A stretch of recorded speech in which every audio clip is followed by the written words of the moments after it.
Hey guys, I'm Angela and welcome back to Hobby Night. This week in Warhammer news, we're going to be looking at Battlesector. We got some more information about Kill Team and we got to look at a couple new models.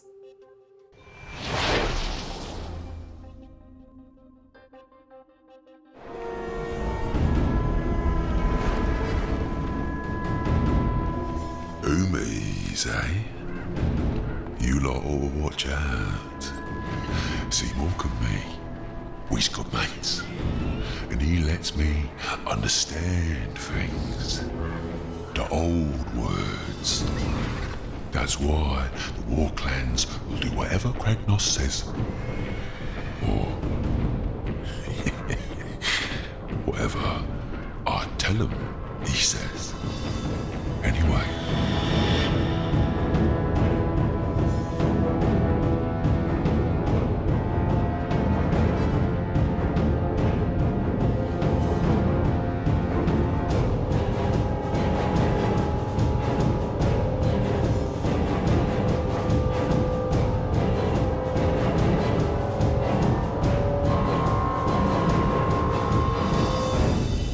First up, let's talk about that new Orruk model, the Mouth of Mork. Where is the Mouth of Gork, though? You know, I had the same question myself, but we'll worry about that later because this model looks super cool. And honestly, I think it might be one of my favorite models from this new line. I love the big bird. The vulture is amazing. I also really like the face on the more hooded figure because there's two options for like what they can look like.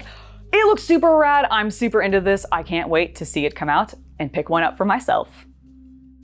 Out now on PC, PlayStation 4, and Xbox One, you can pick up Warhammer 40k Battlesector, which looks really cool. It's getting really good reviews actually, and I'm really interested in it because it's a fast-paced sort of turn-based strategy game, which I'm glad to see that GW has another good strategy game out there because I love Total War, but I want to see more set in the 40k verse, and this is that. And I'm really hyped for this one because you get to play as the glorious sons of Sanguinius on basically taking back Baal from the Tyranids because you're basically going through the devastation of Baal campaign, and I think that's pretty rad. And I assume that like if this does well, maybe we'll see other campaigns or something later on, who knows, but it could be really cool. So if you're interested, make sure to go check it out. Next up, we got to take a look at a brand new Thousand Sun model, which has me very enthusiastic because I expect that this new Infernal Master, which is what he is going to be one of the leaders in that box that should be coming out for the Grey Knights and Thousand Suns. And I expect that Crow, who we saw from the Grey Knights last week, might be his counterpart in this box, which is super rad. I'm really into that. I do love seeing these special characters come into these boxes. The one thing that I am mildly concerned about for that, though, is the fact that those boxes tend to be very limited and it tends to take them forever to release some of these models separately later on. So like they did this exact same thing with the Space Wolf and Orc box that actually released, I think during COVID, I can't remember now specifically, but basically Gozgal and a Space Wolf character came in that box. And it took forever for them to release separately. So the only way to get them was through it, and that box sold out immediately, and then a bunch of people weren't able to get it. So I'm hoping that they don't follow suit with this and fall into the same problem, and that they actually release these models separately if they do end up in these boxes. I don't know for certain that that's gonna be the case, but I just really get the feeling that they might. Hey guys, if you are enjoying this video, make sure to hit that like button and let me know about it down in the comments. If you haven't already and you're wanting more content, make sure to subscribe to the channel and hit that bell icon for notifications. And then if you want even more hobby goodness, make sure to follow me on Instagram or Twitter at hobby_night. Now, let's go ahead and get back to the video. Next, we have some pre-orders, and also the Beast Naga box is releasing this week, which is super exciting, and I've got mine and I'm super hyped. But we have some pre-orders coming up, and they of course include the Age of Sigmar starter sets, which is fantastic news, as well as something I'm really looking forward to. They're having a couple of new paint sets come out, one that's tied to the Orcs and one that's tied to the Stormcast Eternal. And I'm going to probably be picking up the Orc one because I just think it'll be fun and I want to check out like how those sets are, because honestly, I've got some in the past and I wasn't super thrilled with them, but I imagine they've improved recently. So I kind of want to just like do a product review or something of it.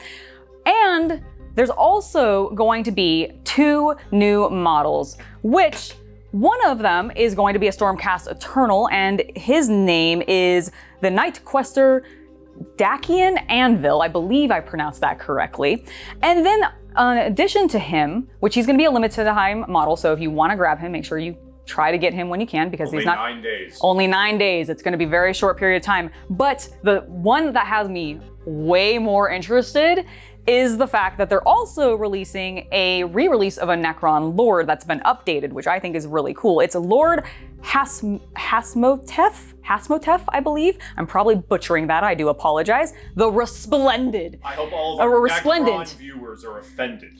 I mean, I know that my one Necron overlord is probably offended that I completely butchered that Necron name, but you know what? I will apologize to him later profusely. I think these are really cool models.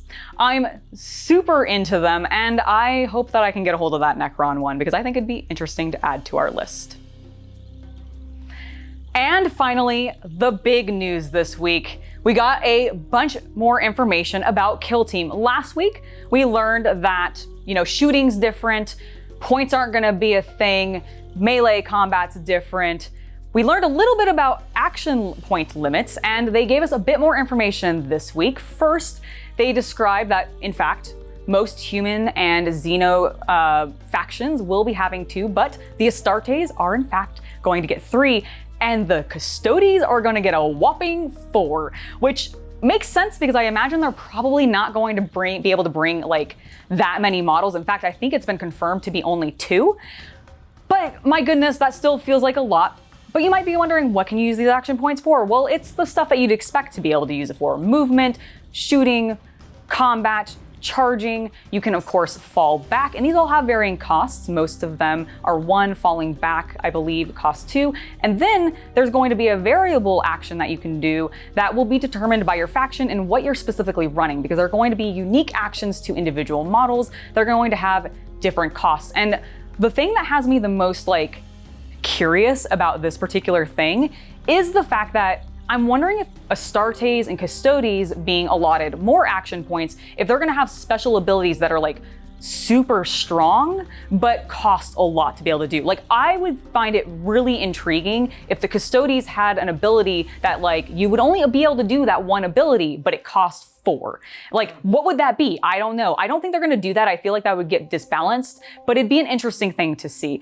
And that is basically action points. So what else did we learn? We also learned how you're actually going to be building your lists, because like we said, points are no longer a thing. Instead, you're gonna be building fire teams, and these are gonna be defined by the faction. You might be able to build 1 or 2 depending on what faction you are running. I believe things like the Guard might be able to run 2 fire teams in a mission, whereas the Astartes or Custodes will only be able to run 1. And I think that's pretty honestly balanced. I really actually like this system of how they're building out the teams. There's still a lot of flexibility in regards to what weapons you can bring, how you can outfit your models, what war gear you can give them and everything like that. But it does set a couple of interesting limitations, and it prevents people from being able to spam out a bunch of say, guardsmen that used to run a bunch of plasma guns, 12 of them. It just, I don't know, it felt unrealistic. And one of the things that I've noticed about Kill Team, and especially represented by this new list building system, is that I feel like they're really designing it to be you're able to take part in the combat we see in the books, which I actually really like. I love narrative-driven stuff. Kill Team is really feeling like that, even if you're not necessarily wanting to run a narrative crusade or that kind of thing. The actual what you can do in it, how you can play the game, the fact that you're gonna be able to have these really awesome stories and probably back and forth between players, because it's on such a smaller scale and everything, is really cool to me. And I really am excited about this new Kill Team. So that's list building. It's a lot different. Like I said, it's going to be with the fire teams and everything like that. They did preview what the Death Guard fire teams will be, because the Death Guard will get 2. You can have Poxwalkers in 1, I think up to 8. And then for the Death Guard themselves, for the Plague Marines, you can bring 3. So I already have that built up.